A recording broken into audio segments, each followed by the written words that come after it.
Ahí quedó. Bueno, la semana pasada lo que habíamos recorrido un poco fue el tema de las subestaciones, que digamos son parte central de la distribución de la energía eléctrica en lo que hace a lo que puede hacer subestaciones elevadoras, reductoras de maniobra. Bueno, tiene un rol fundamental dentro de la arquitectura que se necesita para distribuir la energía eléctrica. Igualmente, habíamos visto, ¿se acuerdan? Las distintas partes, el transformador de potencia, los transformadores que son para medir tensión, corriente, después, bueno, todo lo que hace a un circuito, que lo vimos como algo muy reducido, porque obviamente una subestación no tiene esa poca cantidad de elementos que nosotros citamos, tiene muchos más. Pero los más relevantes son, digamos, las barras conductoras, donde vamos a tener la energía distribuida en la subestación para la maniobra, los seccionadores que nos van a permitir interactuar en las necesidades justamente de las maniobras, derivadores a tierra, después también tenemos, bueno, ese componente fundamental que decimos que es el interruptor, que va a actuar cuando la necesidad haga que por un exceso de corriente, bueno, deba cortar la circulación, como a veces se dice, aguas abajo, para evitar problemas mayores, o también de la red donde está tomando la tensión. Y bueno, el transformador de potencia, bueno, todo lo que hace a los circuitos propios de la subestación. Ahora, para todo esto, igualmente, ¿cómo llega la energía ahí o cómo se distribuye a partir de ahí? Bueno, tenemos la red de conexión. Yo después les voy a dejar un apunte donde se habla un poco de todo esto. Lo vamos a ver en la presentación más por arriba, para que después en el apunte, porque el apunte va ligado a la práctica, entonces, para que lo lean de ahí y completen la práctica. Pero las redes de conexión, generalmente, dependiendo de cuál es su objetivo, de la necesidad de cubrir, bueno, ¿se acuerdan que habíamos dicho? Tenemos alta tensión, media tensión, baja tensión. Generalmente lo que es alta tensión es para la interconexión de las partes más relevantes del sistema interconectado, para llevar la energía desde puntos de alta concentración de demanda, puntos generadores a puntos de alta concentración de demanda. Entonces habíamos visto que, bueno, minimizamos las pérdidas si lo hacemos en alta tensión.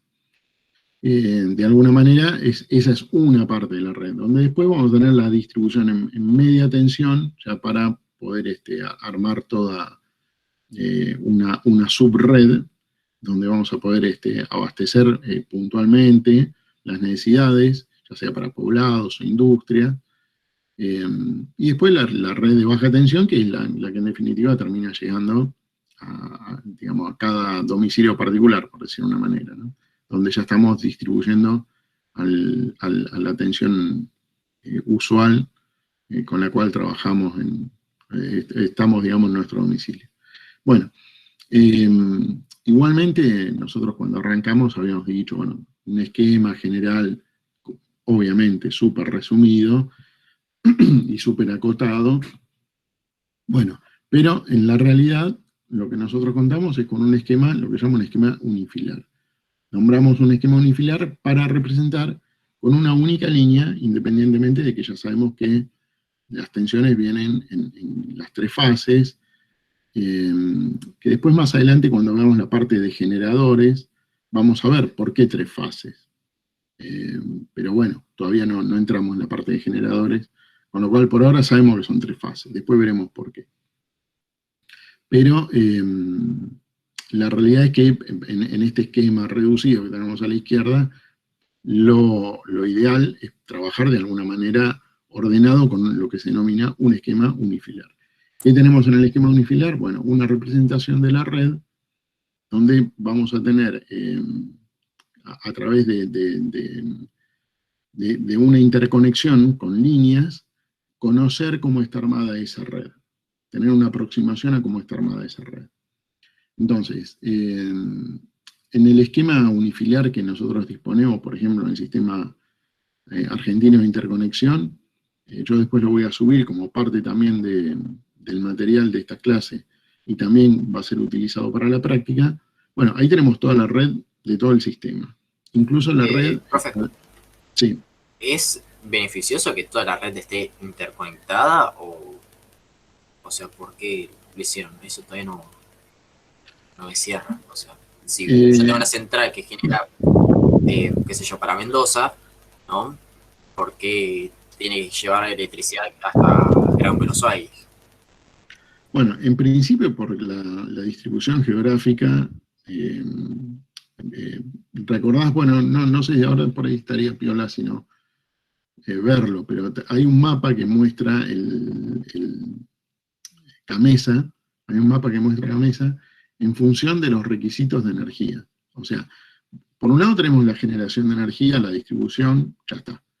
Pero por otro lado también tenemos un mapa que nos muestra cómo es el requisito de la energía en la zona geográfica. A ver si lo podemos ver, nos va a permitir aclarar un poco esto.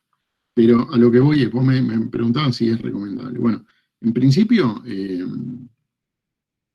una ventaja que es el hecho de que ante alguna falla, bueno, vos vas a poder contar con otra parte que va a poder abastecerte. Esa sería la principal ventaja. Como desventaja, si querés, también, bueno, podemos decir, como vos bien decías, es provechoso que una red proveniente, no sé, desde Mendoza, esté alimentando al Gran Buenos Aires.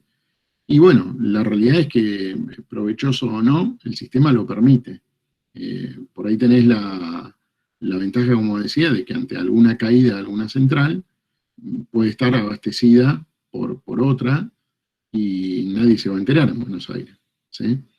Eh, el sistema ya nace con esa forma de desarrollo.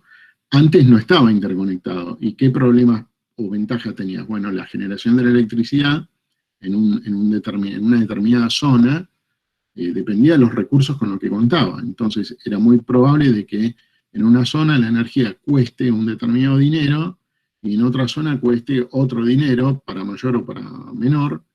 Y bueno, en definitiva somos todos habitantes del mismo país. Entonces hay provincias que son más ricas en determinados recursos y provincias que son más pobres en determinados recursos. Entonces, al tener el sistema interconectado, no solamente tenés la posibilidad de abastecer ante alguna caída con otro generador, sino que a la vez también tenés la posibilidad de distribuir de una manera más equitativa la energía.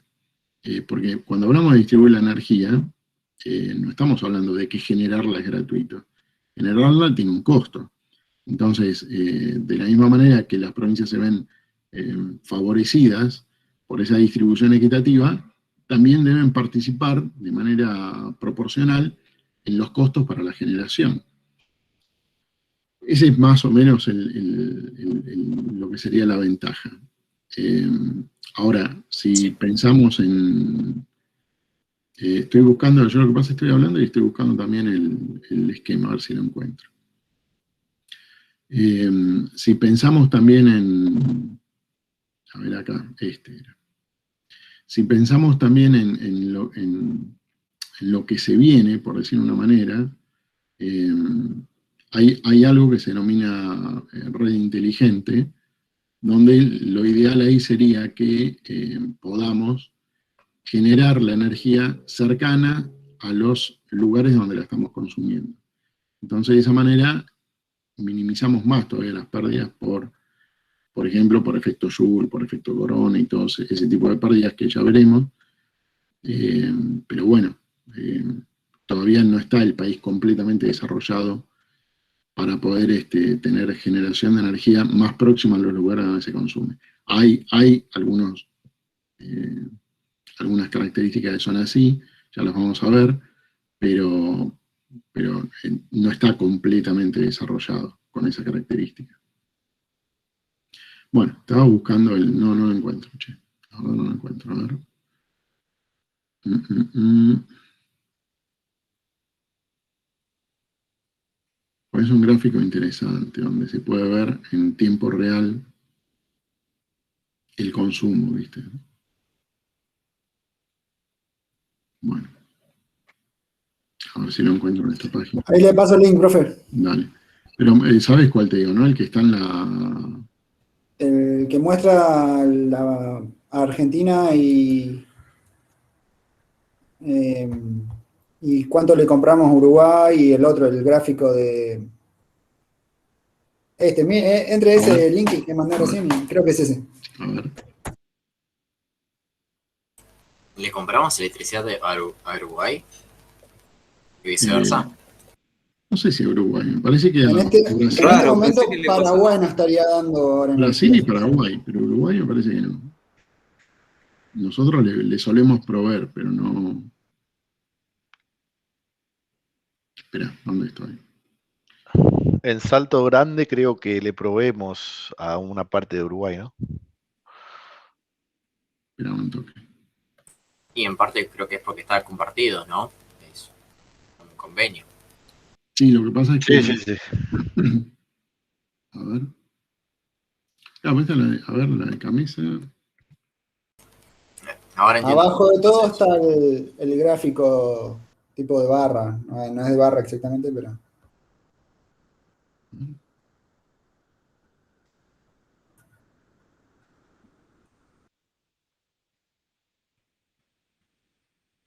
Ah, no, vos decís la síntesis mensual.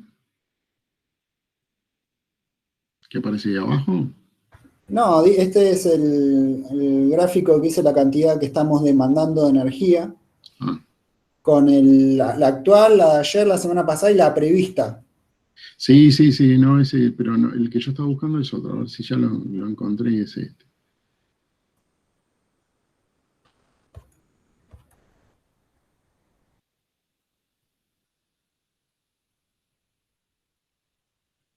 No, bueno, no, te lo dejo. A ver.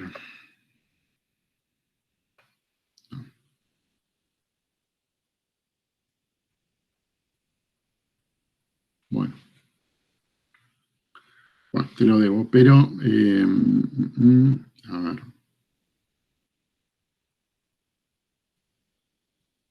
Espera que comparto esto.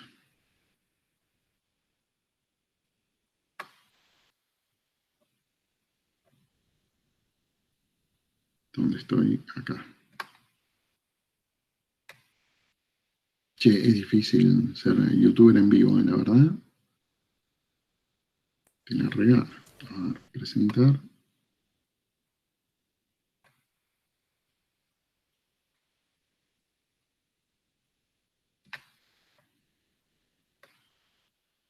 ¿Este es el que vos decías? No. Claro, ese que manda el link. Está bien.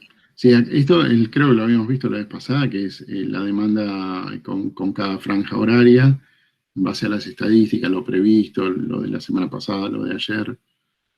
Y acá está el distinto flujo de potencia que se va interconectando, ¿sí? Pero el que yo decía, a ver si está más abajo, me parece, acá.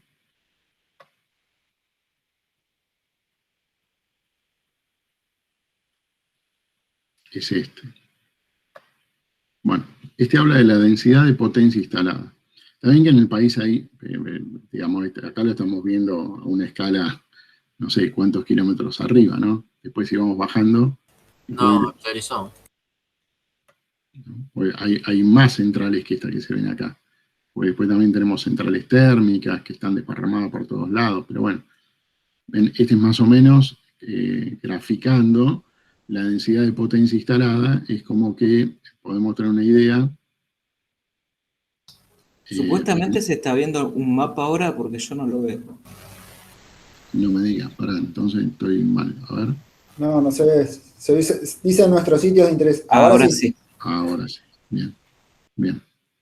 Bueno, es la densidad de potencia instalada. Entonces, acá es como que si vamos a donde están las centrales generadoras, bueno, tenemos un mapa, pero acá vemos cómo esa cantidad de energía que estamos generando, en qué zona geográfica está ubicada. Entonces, fíjense, bueno, me fui con el zoom. Ahí. Y en Buenos Aires explota. Claro, bueno, ¿pero por qué? Porque tenemos muchas centrales térmicas. Muchas centrales térmicas. Perdón, profe, ¿es lo consumido o lo que genera? No, esto es lo que genera, no lo Ah, ok, consumimos. ok. ¿Sí? Y bueno, por algo es, ¿no? Que tenemos tanta... Porque, a ver, respondiendo un poco a la pregunta, también el tema es que la población no está distribuida uniformemente. Y bueno, un poco eso también impacta, ¿no? De dónde está concentrado el consumo. Y el consumo también tenemos que acompañarlo con generación lo más cercana posible para evitar las pérdidas. Entonces, hay muchísimas centrales térmicas, si bien hay en todo el país, pero donde están más concentradas también es en esta zona. ¿Y qué más quería mostrar de acá? Ven que hay provincias donde de repente no tenemos una gran densidad de potencia generada. ¿Está bien? Bueno, también tenemos la realidad de que la cantidad de habitantes en la zona sur no es la misma que la que está en el centro. ¿Está bien? Bueno, este es un mapa de camisa. Siempre se encuentran cosas interesantes acá, porque son datos, viste, que a medida que te vas metiendo, lo vas viendo, y siempre encontrás algo nuevo. Igual de acá voy a tomar, ya que estamos, voy a tomar la parte de, vamos a sacar esto, densidad de potencia y las líneas, pero a ver si tengo límite. No, bueno. Nada, quería ver las líneas de alta tensión, caray, ¿dónde está esto? Acá, a medida que nos vamos acercando con el zoom. Pero bueno, los colores te dan digamos, la magnitud de la línea, de qué nivel de tensión es. Pero bueno, este es el caso del mapa así visto con esta proyección. Vamos a ver otra cosa que es lo que sí quería mostrar. Esperame un toque. ¿Dónde estoy? Acá.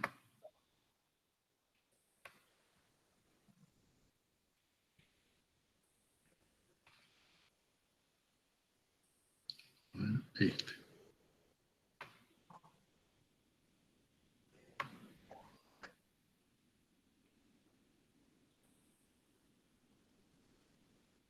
Ahora Profe, el sur y el norte son muy buenos para la producción de energía, pero como no hay tanta población, o sea, transportarlas desde ahí hacia los lugares que están muy alejados. Bueno, por eso te decía que también muchas veces tenemos que seguir esta tendencia de tratar de generar en cercanía a donde la estamos consumiendo, ¿no? A ver, ahí se ve. Bueno, este sería el diagrama unifilar de todo el sistema, ¿sí? Ven que trato de hacer zoom para que se pueda ver un poco mejor, pero... Y fíjense que tenemos acá la parte de interconexión, por ejemplo, con Chile. Si no me equivoco, más arriba está con Paraguay y Brasil. Paraguay. Me falta Brasil, que por un lado lo tengo. Acá, Brasil, Uruguay. Bueno, acá tenemos todo el sistema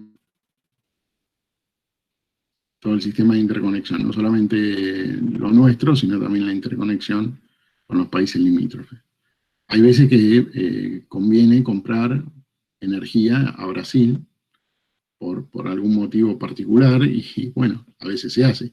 No es que, por más que seamos autosuficientes, a veces quemar combustible puede ser más caro que comprar energía a Brasil. Y bueno... Profe, ¿y de qué depende eso?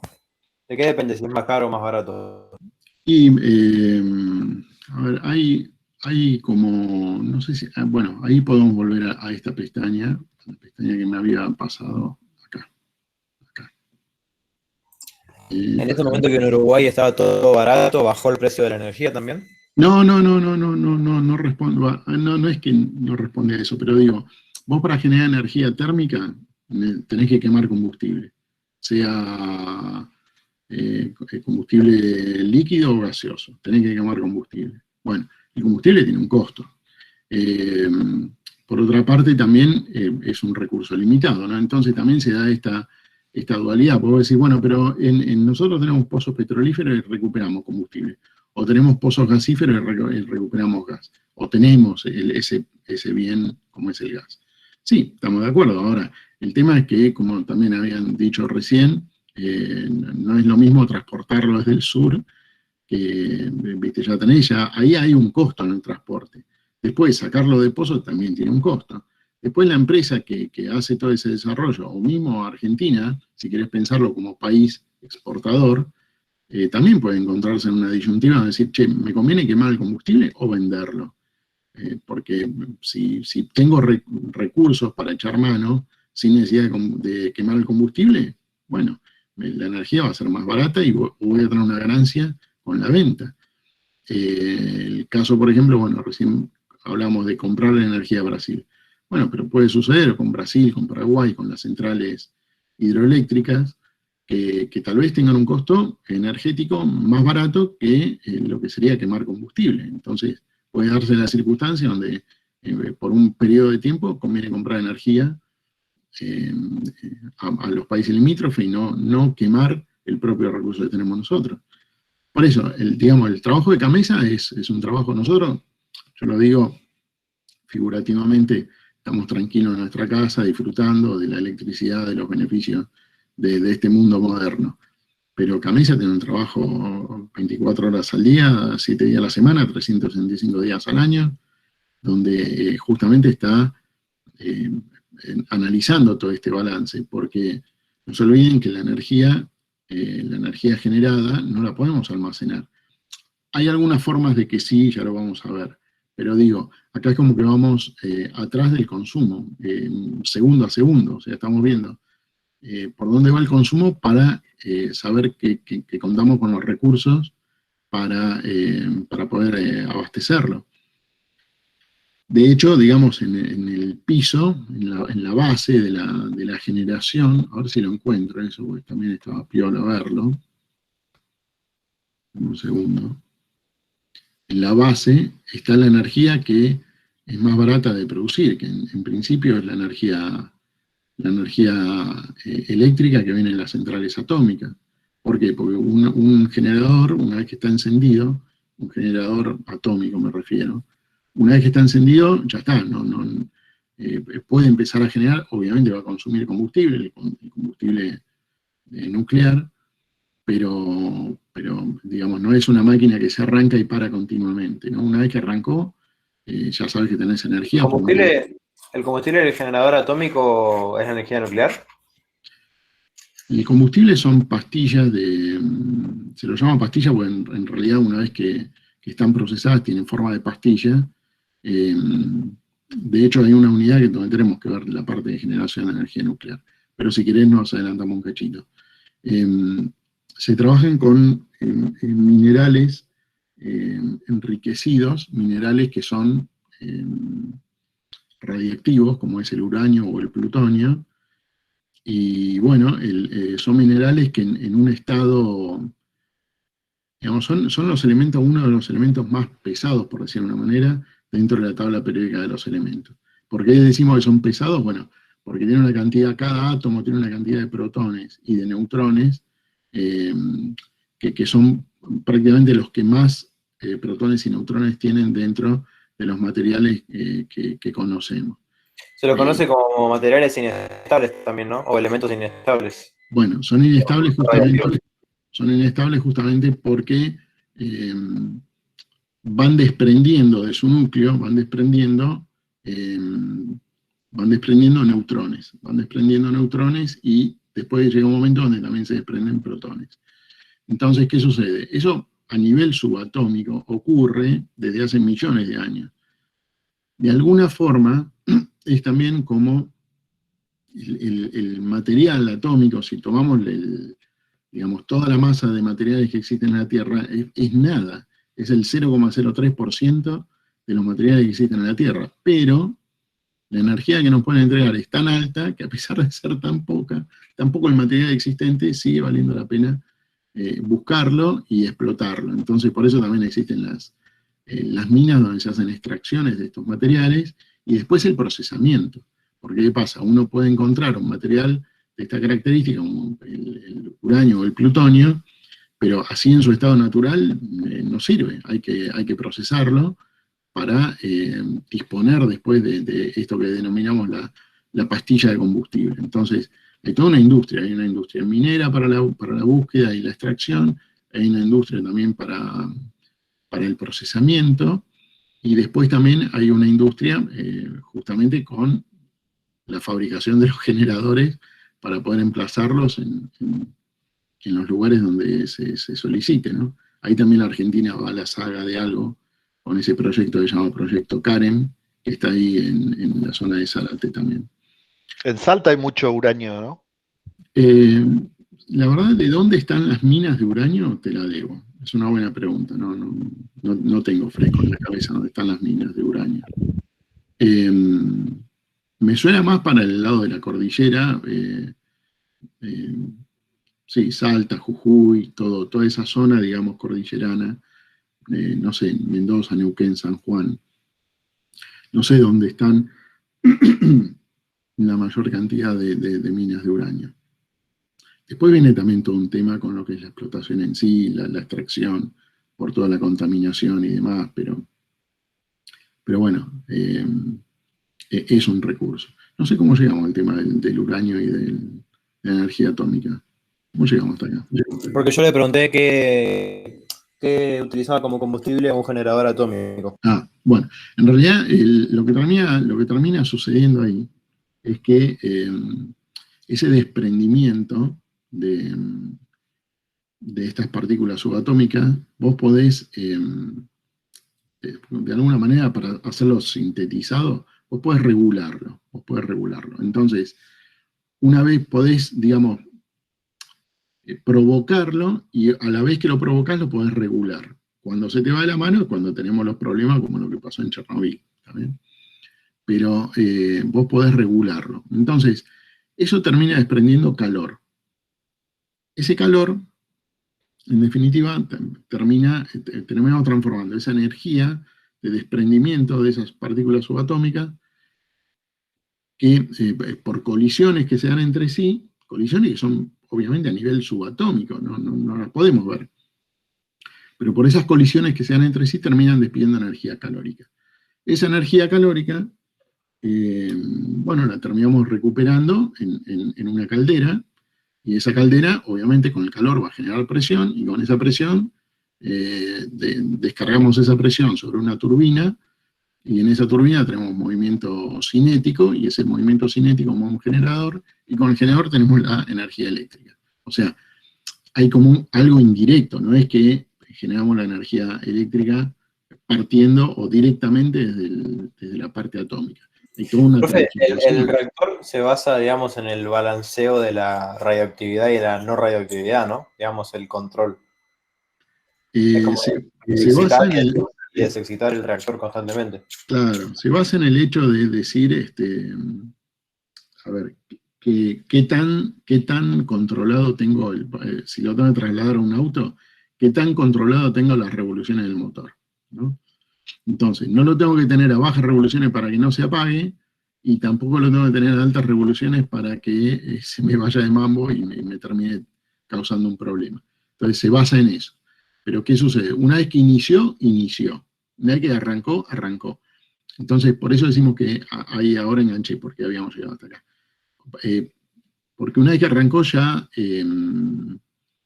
está generando energía y la tengo que aprovechar. Entonces, digamos, de tener un reactor no es algo que se hace todos los días. Se hace únicamente cuando se necesita por una cuestión de mantenimiento técnico y preventivo. Si no, mientras el reactor no tiene que entrar en etapa de mantenimiento, está continuamente encendido, vamos a decir. Después veremos encendido con qué cantidad de generación de energía. Pero una vez que arranca y está encendido. Bueno, y esa es la energía, por eso decimos que está en la base, porque esa energía, no digo que sea barata, bueno, no es barato el combustible nuclear, pero como una vez que arrancó ya está, entonces directamente lo mantenemos encendido y genera la energía que estamos necesitando, y va a estar en la base porque nunca lo vamos a pagar. Bueno, no es que nunca, hay paradas técnicas, como decía, pero en el día a día está presente su generación. No es lo mismo, por ejemplo, que un generador como puede ser, no sé, el eólico o el fotovoltaico, que tiene intermitencia, ¿no? En el día tenemos intermitencia, durante la noche. Bueno, el atómico no, el atómico siempre está presente. Entonces está en lo que decimos la base de los costos, siempre está generando. Después tenemos, sumado a eso, la parte, como decíamos, hidroeléctrica, o sea, aquel recurso que vamos a echar mano, si se quiere, de la naturaleza. Bueno, lo tenemos ahí también como para echar mano, como uno de los recursos más económicos. Y después tenemos la parte ya, cuando ya no tenemos recursos económicos, tenemos que empezar a echar mano a los que no son económicos. Y ahí es donde empezamos a decir, bueno, quemamos combustible. La importamos. Bueno, ¿por qué? Porque hay que satisfacer la demanda, en definitiva, ¿no? Ese es el objetivo. Acá encontré donde estaba lo que quería decir. A ver. Era el mismo gráfico, pero de otra manera. ¿Se ve ahí?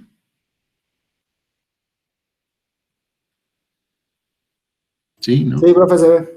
Bueno, entonces acá tenemos, si se quiere, es el mismo gráfico, ¿no? Acá tenemos real,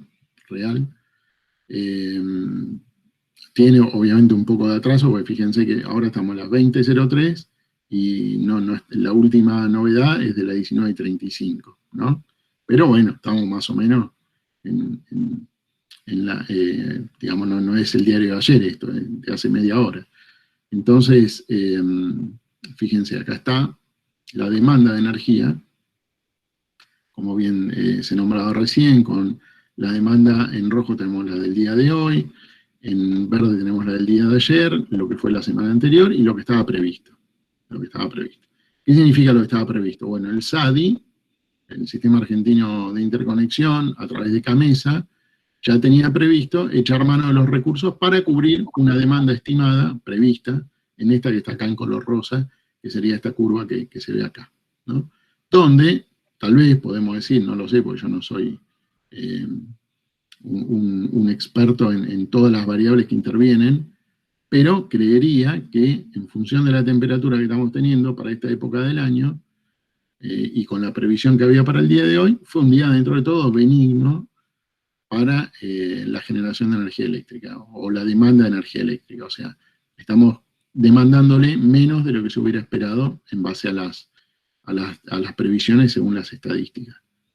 Hay veces que no, hay veces que la demanda supera las previsiones, y ahí hay que echar mano a otros recursos que son aún más caros todavía.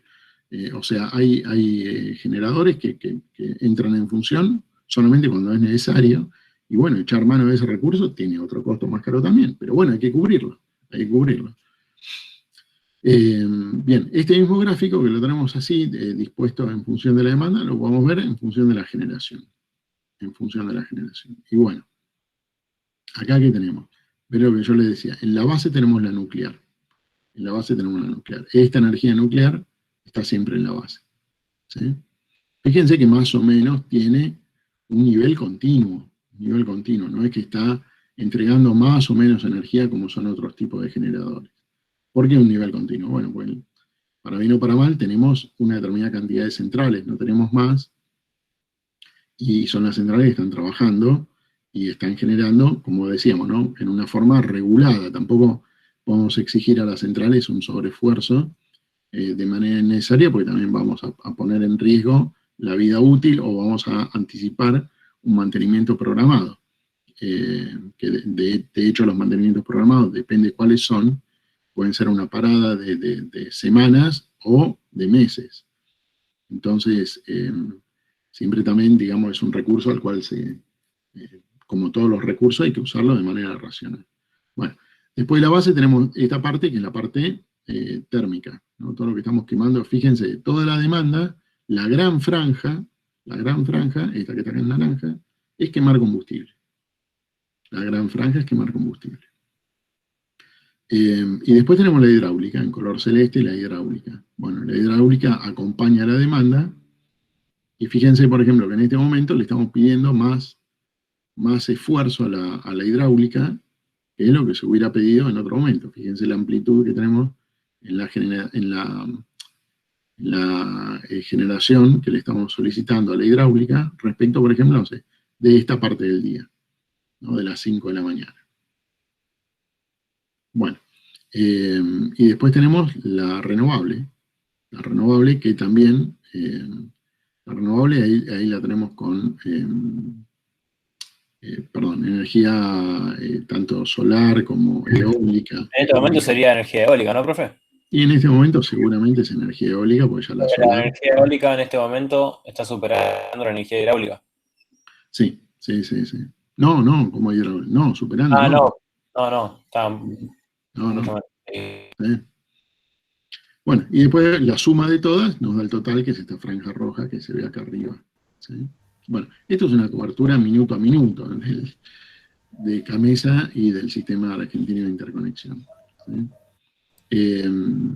Había algo más que estaba piola por acá, a ver si lo encuentro. No,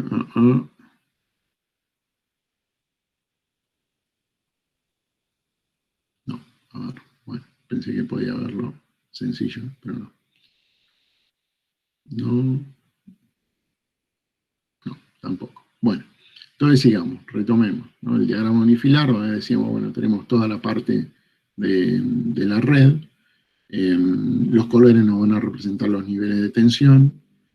Acá lo tenemos más abajo. Los colores nos van a representar los niveles de tensión, donde tenemos las líneas, digamos, las más, la de mayor alta tensión en 500 kV. 500, 330, 220, 150 o 110 kV, 132, 66, después ya tenemos lo que es media y la distribución, ¿no? La distribución obviamente de baja tensión no está representada acá.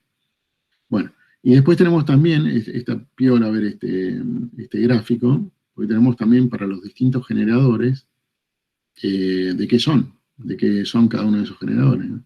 Turbina de gas, de vapor, motores con explosión a gas, generador eólico, fotovoltaico. Bueno, ¿qué más que pueda estar interesante acá? Veamos. Cuando se trata, por ejemplo, de lo que es un tramo de cable subterráneo. A ver si encuentro alguno. Ya, con la vista a veces te va a hacer foco, ¿viste? Ya estamos medio para cambiar de lente, me parece. ¿Dónde está? ¿Dónde está? Tiene que haber un tramo de cable subterráneo.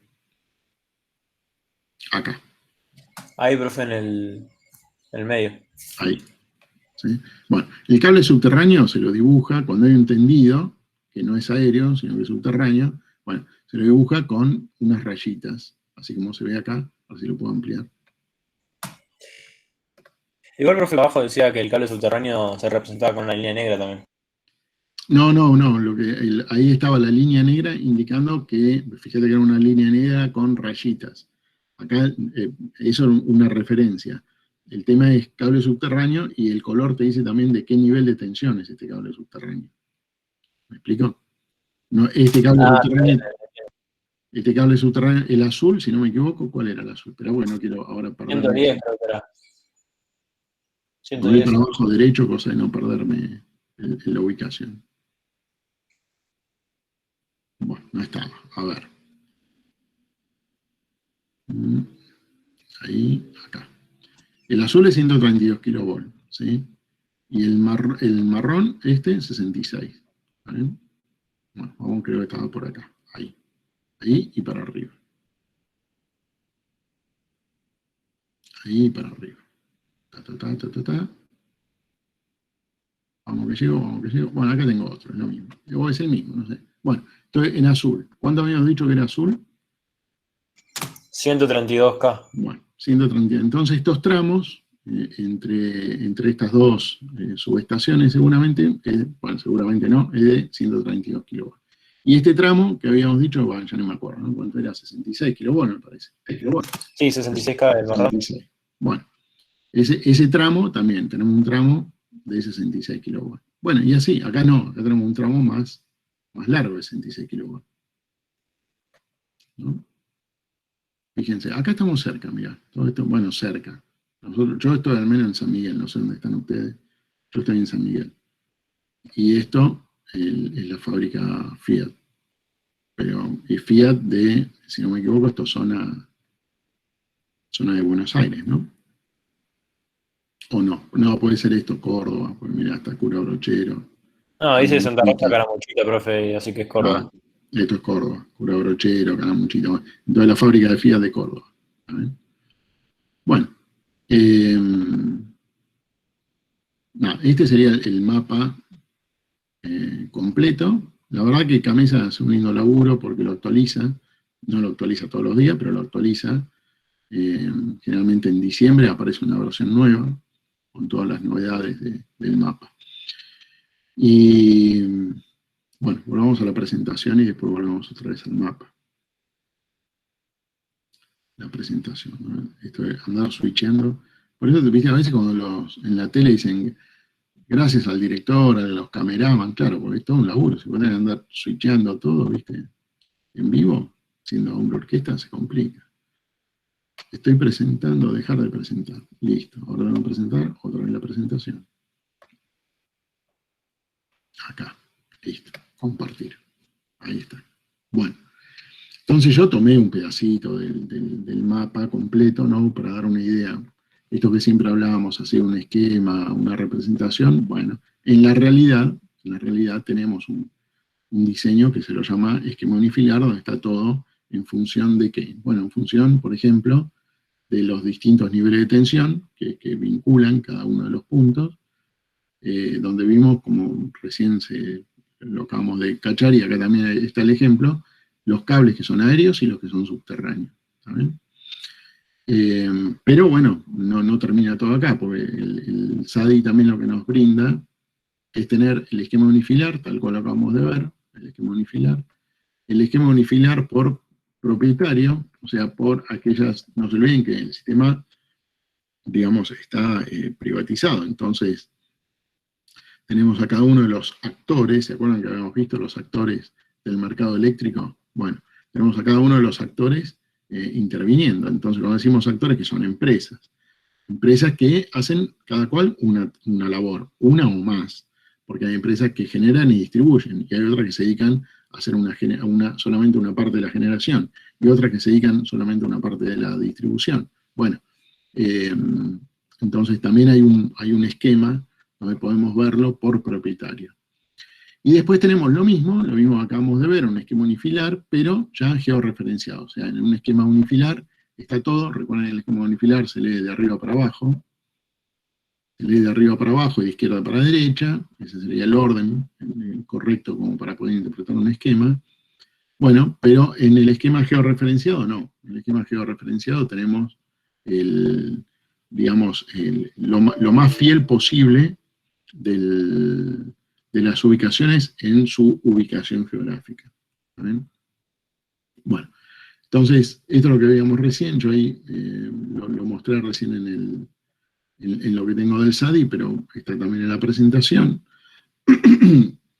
Hoy tenemos los distintos niveles de tensión representados por distintos colores. Lo que hace al cable subterráneo, que es el mismo cable con el mismo, digamos, color para el nivel de tensión, pero con rayitas que nos van a dar idea de que eso está subterráneo. Bueno, y después, eso es lo que les comentaba, ¿no? El esquema unificar por propietario. Acá agarré también una parte cualquiera del mapa, y tenemos para esta zona los distintos actores que intervienen. ¿Está bien? Y por último, el georreferenciado, que es lo mismo, pero ya no con el dibujo prolijito del unifilar, sino con los tramos, también digamos, con lo más fiel a la realidad, con los tramos de cada una de las líneas respetando obviamente el mismo código de color para los niveles de tensión. ¿Sí? Y acá también lo que se observa es lo que se llama los nodos, que son los círculos que vemos acá, que los nodos seguramente son algo que bien podría ser una estación de maniobra, una estación de transformación, una estación generadora con su característico transformador elevador, bueno, y los distintos iconos también para las centrales generadoras. ¿Vale? Bueno, ese es más o menos el mapa con el cual tenemos el sistema de interconexión en lo que hace a un esquema, que lo llamamos esquema unifilar. Bueno, ahora vamos a hablar del tendido, está todo muy lindo, pero digo, esta línea, ¿no? La línea de alta tensión. Recuerden que la roja era 500 kV. Bueno, ¿y cómo es este tendido? ¿Cómo hacemos para transportar una diferencia de potencial enorme, que a su vez seguramente, obviamente, esa diferencia potencial va de la mano con la energía que está transportando? O sea, cuanto mayor es la diferencia potencial, seguramente porque también mayor es la energía que estoy transportando. Bueno, ¿cómo se hace todo esto? Bueno, obviamente se hace a través de tendidos de conductores. Ahora, cuando nosotros vemos los conductores de tensión, tienen un peso propio a ver, a lo que voy. Las características constructivas de los conductores intervienen muchísimas variables, porque ese conductor se tiene que también, no solamente transportar la energía, sino también soportarse a sí mismo, ser autoportante.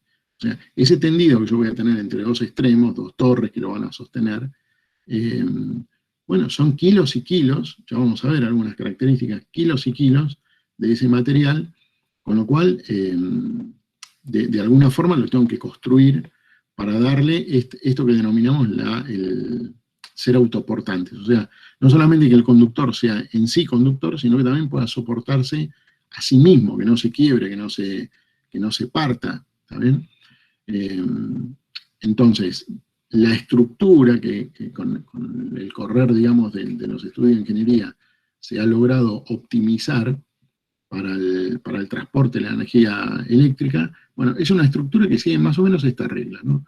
En el centro vamos a tener un cable de acero, que va a ser el que va a tener por ahí la mayor responsabilidad de ser el que soporte toda la estructura en lo que hace a su peso, un cable de acero, y alrededor los cables, que bueno, acá dice aluminio, puede ser cobre, puede ser una aleación de aluminio con otros materiales, o una aleación de cobre con otros materiales. Bueno, ya vamos a ver algunas características en lo que hace a la aleación. Pero, en definitiva, lo que se puede ver con los cables que están construidos, que obviamente los cables, digamos, la construcción de los cables es algo ya prácticamente estandarizado. Hay normas que indican cómo debe construirse el cable, qué características debe tener. Bueno, cuando se hace un emprendimiento, un desarrollo de lo que es el crecimiento de la red eléctrica, bueno, se hace todo un trabajo de ingeniería, pero a su vez también eso va de la mano con normas que ya están definidas para saber qué tipo de materiales vamos a usar en función de la necesidad que tenemos de cubrir. Con lo cual, del otro lado también, de la parte de los fabricantes, obviamente también construyen previendo de que va a existir esa demanda y previendo también de estar adaptados a las normas para justamente poder tener la posibilidad de ganar esa venta o esa licitación. Bueno, cuestión. Generalmente se sigue una regla que tiene esta característica. El número de hilos va a seguir esta fórmula, con lo cual vamos a tener el cable del centro que hace de conductor, que hace de soporte, ¿sí? Y entonces vamos a tener alrededor una determinada cantidad de cables, lo que llamamos número de hilos, que son los que van a terminar conduciendo la energía eléctrica. Bueno, entonces, si en el centro tenemos un solo cable conductor, bueno, alrededor la cantidad de hilos conductores va a seguir esta regla. Entonces, si en el centro tengo uno solo, 3 por 1 es 3, 1 al cuadrado es 1, 3 más 3 es 6, más 1 es 7. Entonces siempre vamos a tener un total de hilos que son 7, ¿está bien? Para el caso donde el centro es 1. Bueno, si en el centro fueran 2 o más, bueno, ahí la fórmula va cambiando, y en función de eso los cables que van a rodear la parte autoportante, que es la del centro, la de acero, van a tener otra cantidad de hilos. Entonces, Profe, ¿y los diámetros? Todavía no llegamos ahí. Todavía no llegamos ahí. Pero estoy hablando de la conformación física del cable, la cantidad de hilos. ¿Sí? Sí, también me adelanto. Bueno, con lo cual siempre van a tener esta característica de distribución: 7, 9, 17, 36, 61 hilos, y en varias capas. Esto es lo que hace la construcción física del conductor. Bueno, vamos a ver. Profe, una pregunta. En la tercera ilustración, ¿es un cable que tiene un solo hilo de acero? No, tiene más, pero bueno, no sé. No se llega a ver. Ok. Sí. Bueno, me preguntaban de las secciones. Bueno, muchas veces, por eso, está todo normalizado, pero para tener una idea, no se olviden que acá terminamos teniendo varios cables, ¿sí? Pero podemos hacer la sumatoria de las secciones de cada uno de estos hilos. Entonces, con esa sumatoria de las secciones de cada uno de estos hilos, ¿qué significa la sumatoria? Sumatoria es, en definitiva, sumar, ¿sí? Pero se lo llama sumatoria porque generalmente cuando hablamos de sumatoria estamos hablando de un elemento a n elementos que puedan existir. Bueno, cuando hablamos de sumatoria, en este caso particular estamos hablando de la cantidad de hilos conductores. Entonces, si me refiero a la sección de un hilo conductor, va a ser un determinado valor. Si me refiero a una sección de 6 hilos conductores, bueno, será la sumatoria de 6 hilos con esa sección. Bueno, si tomamos eso como premisa, la sección que terminamos teniendo real de toda esa sumatoria sería para cada uno de estos tipos de cables, la que figura acá, en milímetros cuadrados, y esta sección admite, digamos, sin que haya mayores consecuencias en la vida útil del conductor, admiten este nivel de corriente. ¿Sí? Bueno. Acá en media tensión se usan dos generalmente. El 95-15, que es 95 aluminio, 15 acero, y el 58. Después otro diámetro no hay en media. Sí, no en alta. A ver, también vos decís acá en media, ok, pero... Aéreo y en la concesión de Edenor, que es la que conozco. A eso iba. No, viste, hay otras empresas también que hacen la distribución, con lo cual hay que ver también qué otros cables o qué otros convenios tendrán con las empresas proveedoras, ¿no? Pero sí, no nos salimos mucho del estándar tampoco. Bueno, todos esos cables que veíamos ahí van con un arrollamiento. Acá estoy agarrando uno al azar de un proveedor, estoy agarrando uno al azar, donde en sus características nos dicen, bueno, cuál es este tipo de cable, cuál es su construcción, nos da características técnicas, nos indica también con qué normas cumple este cable. Bien, agarré uno al azar como para tener una idea. Entonces, algunas de las características, por ejemplo, de este cable, es un cable con algún nivel, es de aluminio, pero con un nivel de aleación. La sección del conductor es de 50 milímetros, la cantidad de alambre de aluminio es 7, el diámetro del alambre de aluminio es 2,98, bueno, el diámetro del conductor termina siendo 7,89, y acá viene también un dato interesante, ¿no? El peso aproximado, 137 kilos por kilómetro. Entonces, bueno, digamos, nosotros cuando yo más o menos peso, no sé, 92, 93 kilos.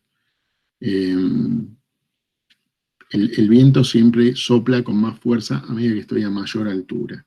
Entonces, nosotros a veces no sentimos lo que es el empuje del viento. No lo sentimos porque estamos siempre caminando en la superficie de la tierra, pegados al piso.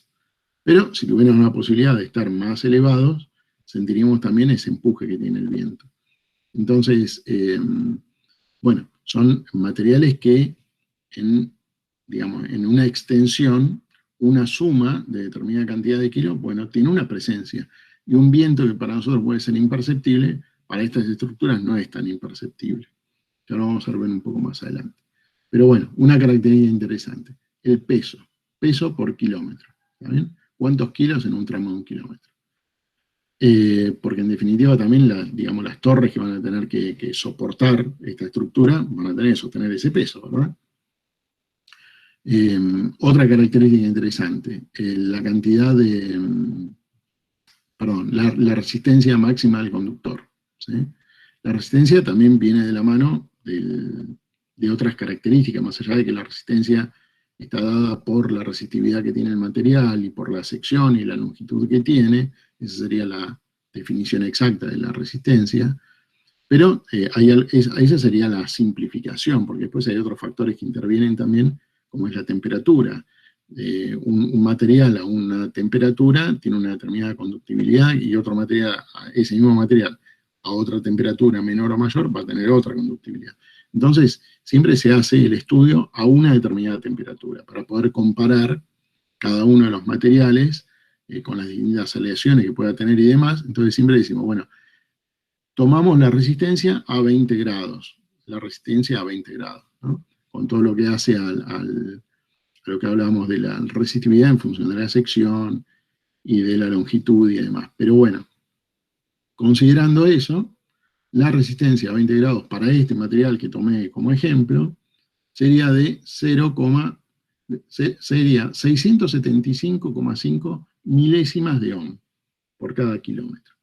Bueno, parece poco, pero kilómetros son pérdidas. Entonces, por eso decíamos que la tendencia o el objetivo también está en armar esto que se denomina redes inteligentes, donde tratemos de tener recursos que sean cercanos a los lugares de los consumos, y poder también permitir que en un momento dado algo que esté consumiendo, si después en un momento puede generar, lo podamos tomar y abastecer en cercanía, y no siempre, digamos, necesitar abastecimiento de lejanía, que obviamente es mayor pérdida. Bueno, ahí tomé unas características al azar. ¿Qué más podemos decir de esto? Bueno, los nombres que suelen tener los cables, ¿sí? Estos cables conductores utilizados, tienen estas siglas que vemos acá, ¿sí? Estas siglas que vemos acá. Y acá, como siempre digo, se me complica porque hablo inglés como Tarzán, pero estas siglas que nos indican, bueno, AAC son cables homogéneos de aluminio puro, ¿sí? Y las siglas AAC, AAC es esto, All Aluminum Conductor, o sea, son cables conductores de aluminio puro, ¿sí? La sigla AAC, AAC, son cables con alguna aleación, de aluminio pero con alguna aleación. Entonces, bueno, la expresión en inglés, la sigla es All Aluminum Alloy Conductor. Los mixtos, donde ya tenemos el cable con mezcla también de acero, o mezcla no, cable mixto, ¿sí? Es esto, ACSR, ¿sí? Aluminio Conductor, Steel Reinforced. Bueno, si no me equivoco, el que estábamos viendo tenía esta característica, ¿no? El ACSR. No, era AAC, aluminio. Aluminio, ¿sí? Cable homogéneo de aleación de aluminio, ¿sí? Bien. Bueno, son algunas de las características, digamos, de los nombres que nos podemos llegar a encontrar y que nos describen ya con su propio sigla y nombre cuál es la característica del material conductor. Bueno, ahora bien, todo ese tendido se ve sometido a determinados esfuerzos. Entonces, imaginemos que tenemos digamos, las torres que son las portantes de la estructura de los conductores. Bueno, todas esas torres a su vez también van a estar comprometidas ellas mismas con los esfuerzos mecánicos que tienen que recibir del tendido de los cables. Pero olvidémonos por un momento de las torres, pensemos solamente en los cables. Bueno, Los cables van a tener 3 tipos de exigencia mecánica. Una, en función de su propio peso. O sea, su propio peso los obliga a caer. ¿Está bien? Ahora vamos a ver también cómo juega la temperatura en ese sentido. Bueno, una es su propio peso. Otras son lo que se llaman cargas transversales, que generalmente vienen dadas por vientos, que es como les decía, ¿no? Para nosotros un viento pequeño no es lo mismo en la superficie que en la altura. Bueno, el viento, y a pesar de que uno dice, bueno, es un cable, sí, está bien, pero un cable no deja de tener una superficie, y esa superficie está afectada por el viento. Bueno, esa sería la carga transversal a la cual se ve sometido ese conductor. Y después también por tendidos que a veces no son rectos, o sea, hay muchas veces donde el tendido, por una necesidad de desplazarse geográficamente, sorteando obstáculos, o bien también buscando el camino desde el punto de generación hasta el punto de consumo, bueno, no sigue una línea recta, estrictamente recta. Hay momentos donde tiene que curvarse. Bueno, no es una curvatura tampoco, digamos, suave, sino que es en ángulo, y ahí tenemos también una exigencia mecánica, donde el cable va a estar sometido a esa exigencia mecánica por esa deformación transversal que está teniendo. Bueno, y por último también tenemos las cargas longitudinales, que son las tensiones mismas a las cuales se ve sometido el cable conductor por todos los cables conductores que le son solidarios a él. O sea, por decir de una manera, si todos pudiéramos hacer, unirnos de las manos, y alguien estaría tirando de nuestros extremos, bueno, el que está en el medio no deja de sentir esa fuerza, que es la suma de todas las fuerzas de las fuerzas que están en los extremos. ¿Está bien?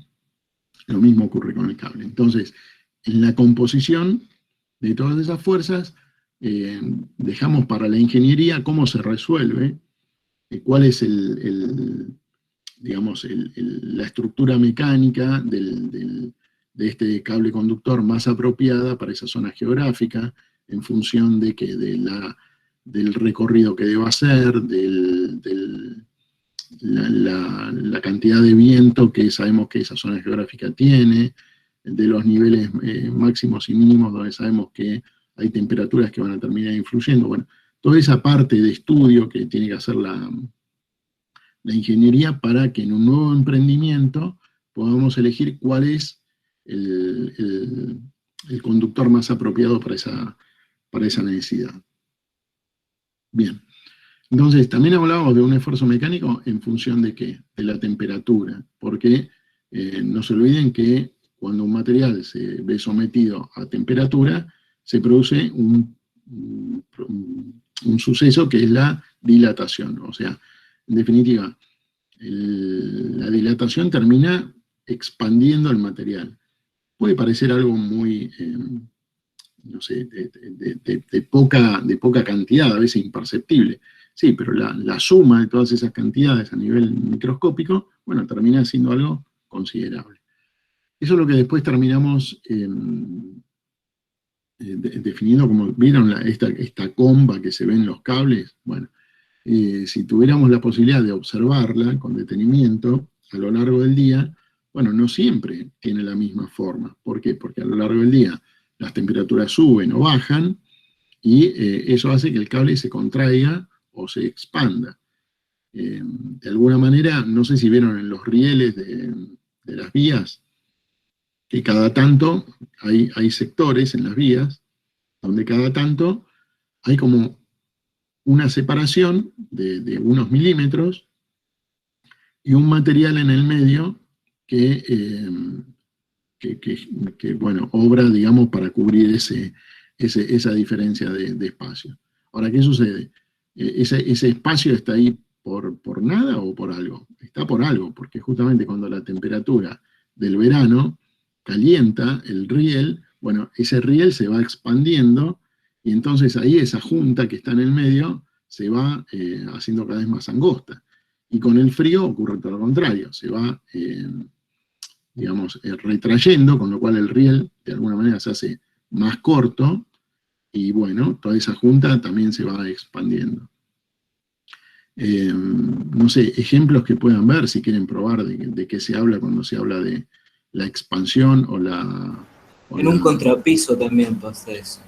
Bueno, el contrapiso, también lo podemos ver en la calle, cuando tenemos la junta de dilatación, vieron las calles, no hablo de los empedrados, sino las calles, tampoco las que están asfaltadas, sino las que son de hormigón, cemento y hormigón, que se puede ver en el piso de esas rayas que a veces se las cubre con brea.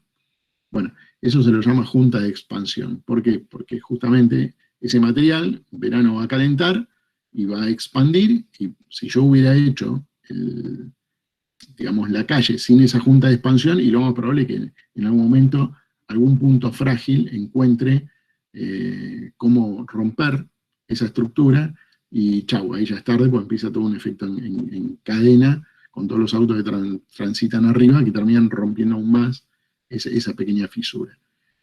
Bueno, entonces están lo que llaman las juntas de dilatación en la calle. Y si quieren hacer una experiencia, también lo habrán visto, si alguna vez les pasó, bueno, que dejan, no sé, una gaseosa, uno consume la gaseosa, supongamos, y deja, no sé, la mitad. Entonces tenemos la mitad del envase lleno, la mitad del envase vacío, a la temperatura ambiente. Lo llevamos a la heladera, y después cuando uno saca eso de la heladera, más que nada pasa con los jugos, porque yo usé la gaseosa, y la gaseosa no es el mejor ejemplo, porque justamente el interior va a estar expandido por los gases. Pero si no, volvamos al ejemplo. Un jugo, una botella que tiene adentro jugo. Bueno, lo tenemos a temperatura natural, lo cerramos. Cuando lo dejamos en la heladera y lo vamos a buscar, después de que está bien frío, vemos como que la botella está como aplastada hacia adentro. ¿Por qué? Porque justamente la temperatura del jugo y del aire que estaba contenido en la botella era una temperatura ambiente natural. Cuando lo llevamos a la heladera se enfrió, y al enfriarse se produjo este proceso de contracción. Entonces, al contraerse, ocupa menos volumen. Si ocupa menos volumen, lo único que puede pasar es que la botella se achique. Y bueno, ese es el motivo por el cual la botella puede achicarse cuando la llevamos a la heladera. Bueno, lo mismo ocurre con el cable. El hilo conductor se ve sometido a las variaciones de temperatura. Variaciones de temperatura diaria o variaciones de temperatura, y no sé, interanuales, donde tenemos distintas... Una instalación está, por ejemplo, pensada para una... Es algo muy, muy raro, capaz, lo que voy a decir, pero una instalación está pensada para una temperatura y de repente, no sé, el cambio del clima hace que dentro de 50 años haga una temperatura muy distinta, haga mucho más frío, por ejemplo. Los cables se van a empezar a tensionar. Mira, dentro de lo ideal acá siempre es cuando se planifica una instalación, siempre es como que la vida media de los materiales, no hablo de la generalidad porque tampoco es el 100%, pero siempre se habla como una vida media de 30 años. 30 años donde en algún momento, ya sea por motivos de crecimiento de la red o cambios imprevistos, vos te veas obligado a renovar parte del parque o todo el parque. ¿Está bien? Entonces, esos cambios a largo plazo, los vas a poder ir manejando, porque, digamos, si la situación de contexto cambió, dentro de la renovación del parque, por llegar al final de su vida útil, bueno, ya vas a saber que la nueva diagramación va a tener que cumplir con esta nueva situación de contexto que antes no existía. Pero, bueno, estamos en Argentina, si vamos a decir si hay cables que están hace 50 años, no lo sé, la verdad no lo sé. No me extrañaría, pero no lo sé. No tengo prueba, ¿está bien? Pero sí, si la situación de contexto cambió, seguramente eso va a afectar a la salud, digamos, de la vida útil del material. ¿Sí? Porque va a estar sometido a esfuerzos donde tal vez no se vio previsto en el proyecto original. ¿Sí? Y bueno, aquí vamos con esto. Entonces, los cables van a sentir este proceso de expansión o de contracción, con las temperaturas diarias, las temperaturas interanuales. Entonces vamos a ver que puede expandirse más o menos según la época del año, la temperatura que hay. Bueno, en definitiva, lo que siempre tenemos que cuidar es que se respete, con la expansión máxima, se respete lo que se llama la distancia mínima de seguridad. O sea que en lo que podemos definir como la parte más baja, de esa expansión, bueno, respete la distancia mínima de seguridad, y la distancia mínima de seguridad va en función de qué? Bueno, va en función de la energía eléctrica que transporta ese conductor, y ya vamos a ver más adelante que tenemos toda una tabla donde nos va a decir para cada nivel de energía cuál es la distancia mínima de seguridad. Bien, ahora, entre un punto que pueda soportar a este hilo conductor y el otro, si tuviera la posibilidad de trazar una línea recta entre esos dos puntos, bueno, esa línea recta es lo que denominamos vano. O sea, es desde un punto hasta el otro, en línea recta, esa unión, esa distancia que los separa. El cable que está siendo soportado, bueno, que está siendo soportado, y la forma, digamos, que adopta ese cable es una forma parabólica. Por eso también, digamos, si yo tengo que cubrir una distancia, supongamos de este punto hasta este punto, bueno, en línea recta pueden ser 200 metros, pero la realidad es que el cable, no puedo tener un cable de 200 metros, porque si no sería un cable que estaría tensionado y no le estaría dando posibilidad de expandirse o de contraerse. Bueno, entonces, ya hay una caída natural que se le da al cable, y después se sabe que van a venir los procesos de contracción o dilatación, donde a su vez voy a tener una longitud mayor o menor. Pero dentro del estudio de la ingeniería, en el tendido de las líneas, está esta variable también, el hecho de saber cuál va a ser esa longitud parabólica que va a tener ese cable entre un punto y otro. Bueno, profe, donde caen nevadas se toma en cuenta por el efecto galloping, que se llena de hielo y nieve la línea. Hace poco en Chubut tiró como 50 y pico de torres de alta, justamente. Claro, porque ahí también se produce un efecto cascada, porque vos decís, che, pero ¿cómo que 50 torres? Claro, se produce un efecto cascada porque el cable, como habíamos dicho anteriormente, ¿no? En las cargas longitudinales es donde se ve sometido, a ver, dicho en criollo, a la tirantez de toda la estructura, ¿sí? Y a su vez la torre que hace de la parte portante de toda esa estructura, va a estar en equilibrio siempre y cuando no haya ningún desprendimiento, porque si no es como que si yo estoy tironeado de dos partes, yo estoy en el medio, estoy en equilibrio. Pero si de repente una de las partes deja de tironearme, bueno, me voy a ver forzado a irme hasta la otra que me está tironeando. Bueno, si me venció, si esa fuerza me venció, chau, me caí yo, y se cae la torre al lado, y se cae la de al lado, y se cae la de al lado, hasta que llega un momento donde ya, por las roturas que hay, ya no hay un nivel de esto que denominamos efecto cascada, que puede darse por distintos motivos, porque por ahí están en alturas diferentes, una torre con otra, de donde empezó a donde terminó, o por ahí venía justo un momento donde estábamos sorteando un obstáculo, entonces ya no era un cable recto, sino un cable en ángulo. Bueno, nada, pero sí es cierto. Muchas veces cuando hay una caída no es una sola caída, hay veces que es un efecto cascada. Bien. ¿Quieren hacer una pausa o le pegamos como la semana pasada? Por mí, sigo. Sí, yo también preferiría seguir también y cortar antes. Bueno, sigamos entonces. Bien. Entonces tenemos esta situación donde nos vemos sometidos a todas estas tensiones. Bien. Luego, vamos a hablar del soporte, ¿no? Porque hasta ahora hablamos de la altura mínima, de esta dilatación y demás, pero bueno, el amarre, porque ¿qué pasa? Yo voy a dar el tendido, lindo, prolijo, ¿y cómo lo sujeto? Porque la torre, no se olviden que también es una estructura metálica, que no es metálica por capricho, también tiene un objeto de metálica, o bueno, de hormigón también la hay, pero hormigón, madera, si se quiere. Ya estamos hablando de otros niveles de tensión más bajos, pero ¿cuál es la idea también? Que haga de una estructura rígida que soporte toda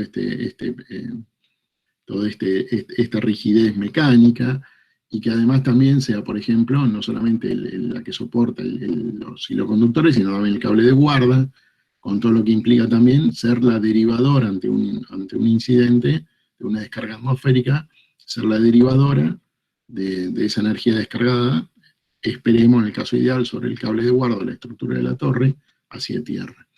Bueno, entonces de alguna manera yo tengo que tener una aislación entre ese hilo conductor y la estructura de la torre, porque muchas veces no, siempre, estos hilos conductores están desnudos, no están recubiertos por ninguna vaina protectora. Entonces, ¿cómo sujetamos esos cables? Es como que yo soy la torre y tengo que sujetar un cable, pero ese cable tiene energía eléctrica, y yo no puedo ser el conductor de esa energía eléctrica, si no estaría produciendo un cortocircuito a tierra.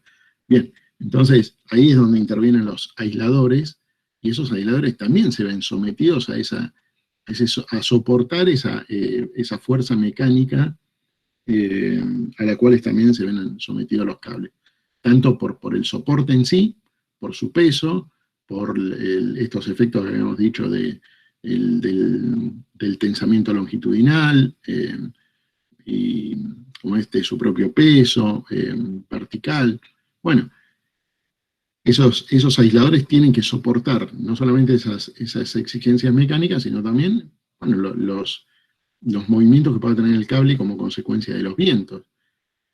Ya vamos a ver la parte de aisladores, pero ¿qué quiero decir? Que cuando se construye, en la parte de ingeniería, son muchos los aspectos que hay que considerar. Nosotros lo vemos como algo muy por arriba, pero a nivel de un proyecto son muchas las variables a considerar y los recursos con los cuales contamos para poder cubrir ese proyecto, en el mejor de los casos, con el costo más apropiado en función de el rendimiento que esperamos tener. O sea, para la inversión que tenemos que hacer y el rendimiento esperado, bueno, elegir también los elementos más adecuados, siempre y cuando,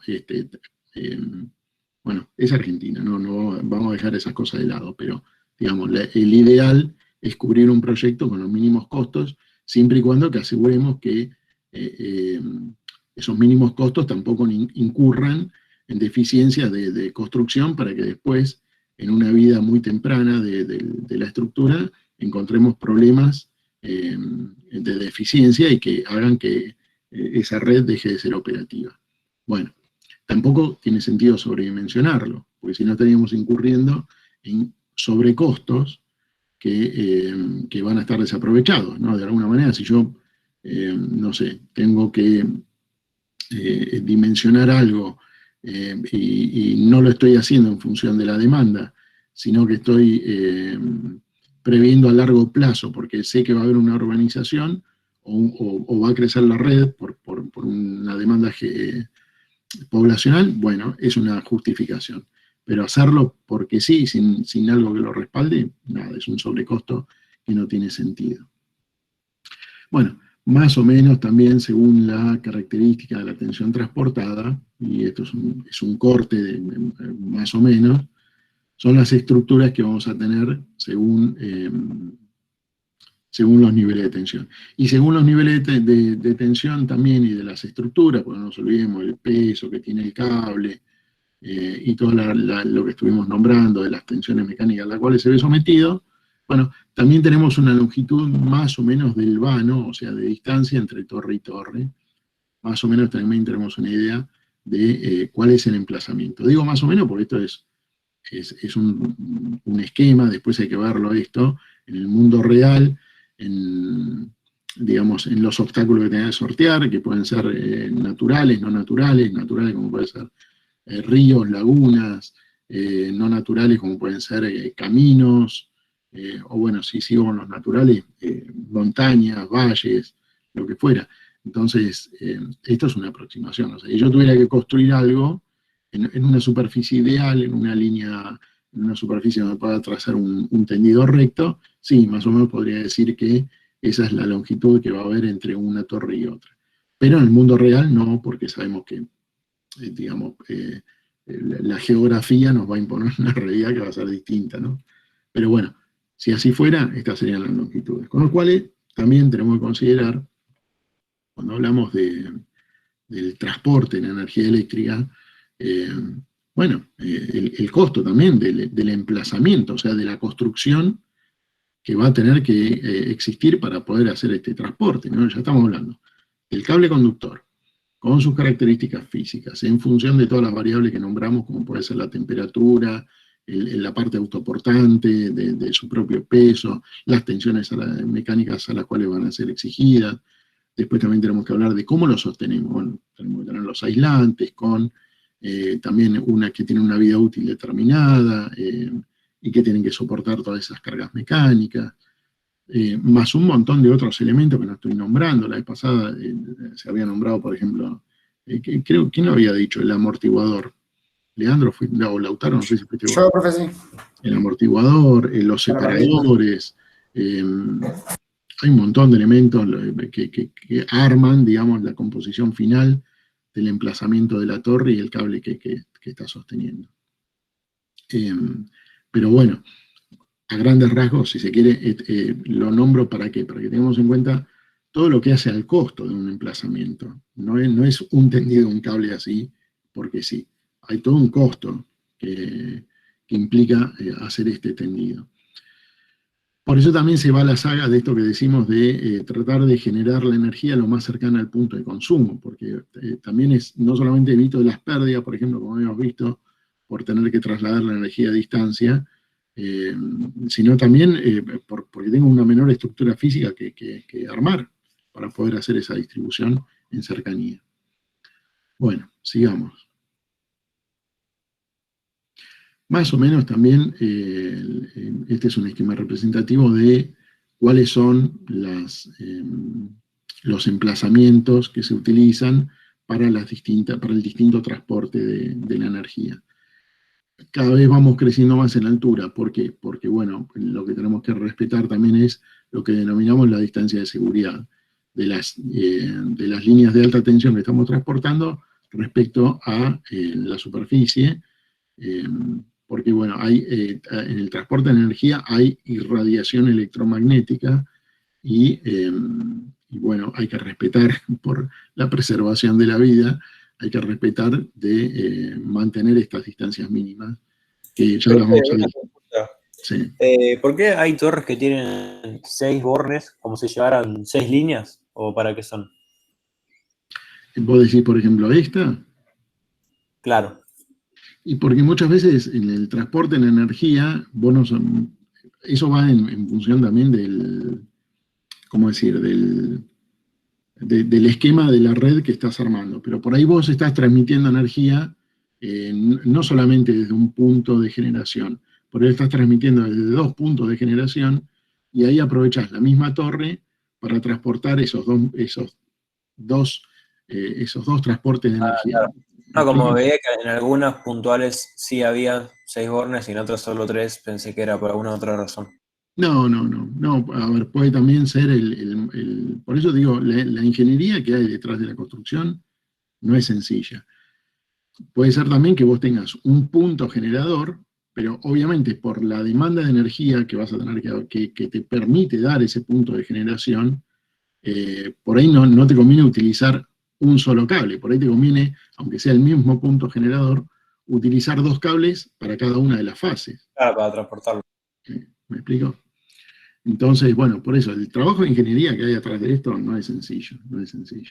A ver, y estoy dejando de lado otras cuestiones que tienen que ver con el emplazamiento, o sea, ¿dónde van a ir soportadas estas torres? Pues no es lo mismo un suelo pantanoso que un suelo rocoso, que un suelo más húmedo o más seco. Bueno, por eso la ingeniería que hay detrás de esto es bastante, no es... Acá lo vemos en esta materia como algo muy sencillo, como decir, bueno, las torres están emplazadas a tal distancia, la distancia entre ellas es tal, porque la estructura del hilo conductor, que tiene que ser autoportante, no daría para que sea más extensa, porque si no se produciría una caída que estaría por debajo de la distancia mínima de seguridad. Bueno, esa es la simplificación. Ahora, la realidad es otra. Intervienen muchísimas más variables para poder hacer el tendido. Bueno, ahora bien, con el emplazamiento de todo esto, tenemos el hilo conductor, tenemos las torres, pero empiezan a aparecer otros conceptos, porque es ese cable que está tendido en toda su longitud, o esa torre que está soportando ese cable con ese tendido, Bueno, terminan haciendo como que ese cable, que ya nosotros lo podemos ver como un hilo conductor, bueno, pero no se comporta como un hilo conductor en la realidad. ¿Por qué? Porque empiezan a aparecer determinadas características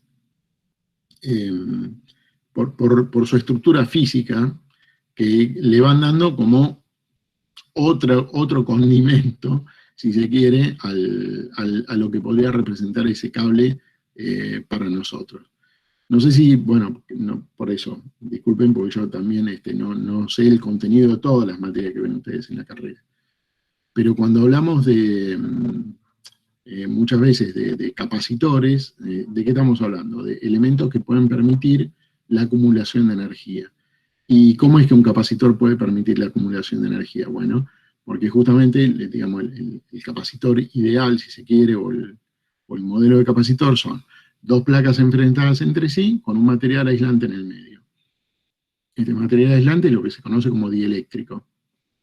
Bueno, ese es un capacitor, digamos, en su construcción física. Ahora, cuando tenemos un cable, está bien, yo no tengo una placa enfrentada a otra, pero esa longitud tan extensa del cable respecto de la Tierra termina construyendo una determinada capacidad mínima, pero representativa, una determinada capacidad, donde el material dieléctrico termina siendo el aire.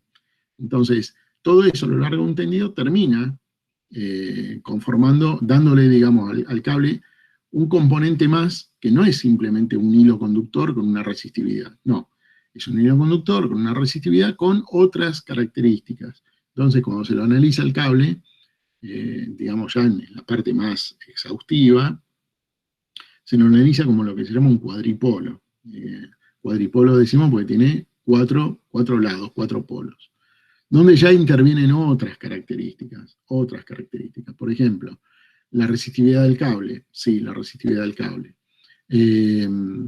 La capacitancia respecto de lo que representa ese cable en sí con la Tierra, también.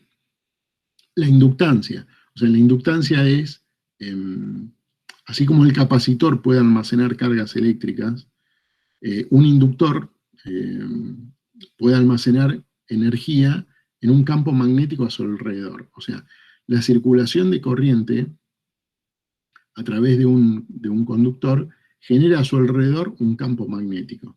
Bueno, esa circulación de corriente que genera alrededor un campo magnético termina pudiendo suceder lo contrario. O sea, si la corriente no circula, o si disminuye en su rango, si tengo, digamos, una corriente a un determinado nivel y después paso a otro nivel, o después vuelvo a subir, bueno, todos esos cambios en los niveles de corriente son cambios también en el campo magnético que está a su alrededor. Y cuando se produce ese cambio, ese campo magnético no tiende a desaparecer, sino que tiende a volver al hilo conductor. Entonces, toda esa energía que estaba almacenada como campo magnético a su alrededor quiere volver al hilo conductor. Entonces, el cable en sí, que para nosotros es un cable, no está representado simplemente por la resistividad que tiene en función de su longitud. Esa longitud, a su vez, termina representando otras características que tiene el cable, como ser, lo que estamos diciendo, una inductancia determinada, una capacidad determinada, ínfima pero importante. Entonces, en este estudio de ingeniería, cuando se hace todo el emplazamiento de los cables, otra cuestión que se suele hacer es lo que se llama la transposición de las líneas. O sea, no es que nacemos con un tendido en el punto origen, con las 3 fases, y llegamos con la misma fase, bueno, puede ser que sí, que lleguemos con las mismas 3 fases al otro extremo. Digo, con las mismas 3 fases en el mismo orden. Pero en el medio... ¿Eso es como el trenzado de los cables para evitar el ruido en los cables blindados? No, porque en el trenzado de los cables lo que se busca es una compensación de los niveles de la señal, para que no haya una interferencia entre uno y otro. Acá es como que la estructura física, respecto del contexto de la Tierra, vamos a decir, al ser tan extensa, tiene esta característica que se le agrega. ¿Sí? Ok. Entonces, ¿qué es lo que terminamos haciendo? Bueno, terminamos haciendo lo que se llama una transposición de los cables. Cada tanto, es muy típico, por ejemplo, si vuelven digo si vuelven porque si van no están mirando porque están a su espalda, pero cuando nosotros tomamos la ruta 2 y vamos hacia la costa y se ven las líneas de alta tensión ya llegando a La Plata, por eso digo, llegando, porque si lo quieren ver cuando van, se puede, pero van a tener que parar el auto y darse vuelta porque está a su espalda. Se ven justamente torres que están haciendo la transposición de las líneas. Hay un tramo ahí que está justo, se ve donde están las transposiciones de las líneas. Bueno, ¿y esto para qué? Para que cada fase, cada carga, vaya teniendo una compensación respecto digamos, de todo el tramo y que esté lo más balanceada posible. Esa es la idea que persigue la transposición de la línea, que los campos electromagnéticos tengan un balance natural y que no lleguemos al otro extremo con un desbalance en función del recorrido y el espacio físico que siguió cada una de esas líneas. Con lo cual, bueno, eso también es un efecto que van a poder ver en el tendido de los cables, lo que es la transposición. Lo cual también obliga a que la transposición, obviamente fíjense que acá estoy como cruzando, ¿no? Una línea, son cada una de las fases, pero estoy cruzando una línea con otra. Bueno, entonces en las torres de transposición, a diferencia de estas torres, ¿sí? Muchas veces también se utilizan las que tienen más de 3 puntas para hacer la transposición, justamente, para poder, digamos, supongamos, vengo con una fase acá, y en la parte siguiente, esta va a tener un salto, a ver, quedó el cursor acá, va a tener un salto, por ejemplo, de acá a acá. Entonces, la cambio en altura para poder hacer la transposición. ¿Sí? Bueno, y así es todo el tendido con la transposición de la línea. Bien. ¿Cómo estamos? Y creo que hasta acá llegamos por hoy, che. Creo que hasta acá llegamos por hoy. Justo le iba a preguntar. Bueno, es todo un tema. Profe, ¿ese archivo que presentó recién lo mandó? No, ahora lo subo. Ah, joya. Sí. ¿Y va a dar otro TP? Sí. Espero poder hacerlo. Yo siempre digo, espero poder hacerlo y vienen zafando que no pude armar otro, porque lo tengo que armar. Lo tengo que armar porque no es el mismo el año pasado, cambié algunos contenidos, entonces lo quiero hacer un poco mejor, la parte práctica. ¿Está bien? Bueno, a ver la grabación, ¿dónde está la grabación para detenerla? Acá. Profe, Diga. tengo una preguntita. ¿Las grabaciones dónde las tenemos? ¿Hay un link, algo del Classroom? Sí. Bueno, no las encontré, pues yo quería justo ver una grabación tuya. Bueno, mirá, aprovechemos que estamos todos ahora y te digo dónde. Sí, me saco la duda, sí. Dale.